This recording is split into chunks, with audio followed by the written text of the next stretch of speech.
Hi. నిన్న జరిగిన nomination టాస్క్లో భరణికి ఇమాన్యుయల్కి టాస్క్ ఇవ్వడం జరిగింది. ఈ టాస్క్ని బిగ్ బాస్ మాస్క్ మ్యాన్కు ప్లస్ పవన్కి అప్పచెప్పాడు. మీరు ఎవరికైతే ఈ టాస్క్ ఇవ్వాలనుకుంటున్నారో మీరు డిసైడ్ చేసి చెప్పినప్పుడు వీళ్ళిద్దరు మళ్ళీ డిసైడ్ చేసి బిగ్ బాస్ చెప్పి బిగ్ బాస్ నిర్ణయం తీసుకున్న తర్వాత భరణికి ఇమాన్యుయల్కు ఈ టాస్క్ ఇవ్వడం జరిగింది. ఈ టాస్క్లో భాగంగా భరణి ఇమాన్యుయల్ ఇద్దరు పోటీ పడతారు. ఈ ఇద్దరు పోటీలో పాపం ఇమాన్యుయల్ కొంచెం లడ్డుగా ఉండడం వల్ల కొంచెం దాంట్లో భరణి గారు కొంచెం షార్ప్ ఉండేది, అంటే ఫిజికల్గా కొంచెం దాన్ని ఏమంటారు, ఫిజికల్గా సన్నగా ఉండడం వల్ల ఈయన కొంచెం లావు ఉండడం వల్ల దాంట్లో ఆ జాలిలో నుంచి ఇమాన్యుయల్ రావడానికి పోవడం కొంచెం ఇబ్బంది పడ్డాడు. కాబట్టి సో టోటల్గా అయితే భరణి గెలిచిండు. భరణి గెలిచిన తర్వాత అక్కడ సుత్త తీసుకొని అయితే ఫోటో పగలగొట్టాల్సి ఉంటుందో ఆ ఫోటో తీసుకొచ్చి పగలగొడదాం అనుకున్నప్పుడు సో ఆయనకు పగలగొట్టడానికి ఆయనకు అవకాశం లేదు. కాబట్టి సో ఎవరైతే ఆయన మనసులో ఎవరు ఉన్నారో ఆ ఫోటో తీసుకొచ్చి అక్కడ పెట్టిండు నామినేషన్ చేయడానికి. ఎవరైతే ఈ అమ్మాయిని నామినేషన్ చేస్తారని చెప్పేసి ఆ తుత్తో తీసుకెళ్ళిపోయి శ్రీజకి ఇచ్చినమాట.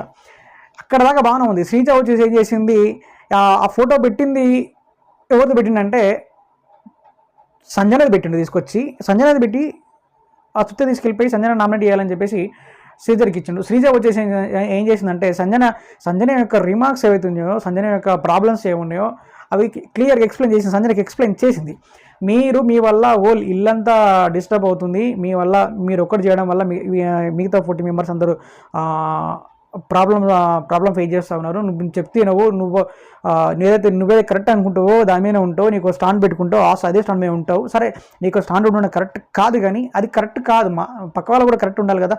అది పక్క వాళ్ళకి వచ్చే వాళ్ళ గురించి కూడా మీరు ఆలోచించాలి. కాబట్టి మీరు తీసుకున్న స్టాండ్ నీకు కరెక్ట్ అనిపించచ్చు, కానీ మిగతా వాళ్ళకి హౌస్మేట్స్ కరెక్ట్ కాదు. కాబట్టి నువ్వు అర్థం చేసుకోవట్లేదు.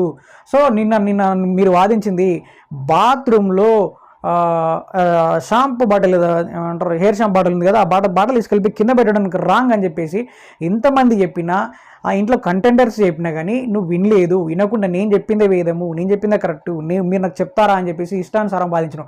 ఇంకో విషయం ఏం చేసినామంటే, నేను జస్ట్ ఇలా చేయి చూపించి ఇలా కాదమ్మా అని మాట్లాడుతున్నప్పుడు చేయి దించు, నువ్వు ఎవరితో మాట్లాడుతున్నావు, నువ్వు నాకు చేయి చూపించకు, బాగుండదు అని చెప్పి చేయి దించు అని పదే చెప్పినావు నాకు. నేను ఏమన్నా నిన్ను, అది ఒక విషయం మీద మామూలు కామన్గా మనం చెప్తుంటాం, ఇలా కాదమ్మా ఇలా అని చెప్తుంటాం కదా, అలా చెప్పేటప్పుడు ఎక్స్ప్లెయిన్ చేసేటప్పుడు కూడా నా చేయి దించు అని నువ్వు మాట్లాడినావు. సంజన అది నువ్వు మార్చుకోవాలి, అది పద్ధతి కాదు, అసలు వరస్ట్ అది అని చెప్పేసి సంజనకైతే చెప్పింది. దీని ముందు భరణి కూడా సంజన చెప్తాడు. సంజన ఫోటో తీసుకొచ్చి అక్కడ నామినేట్ చేయడానికి పెట్టినప్పుడు భరణి కూడా అమ్మాయికి ఎక్స్ప్లెయిన్ చేశాడు, మీ వల్ల కేవలం ఇక్కడ ఉన్న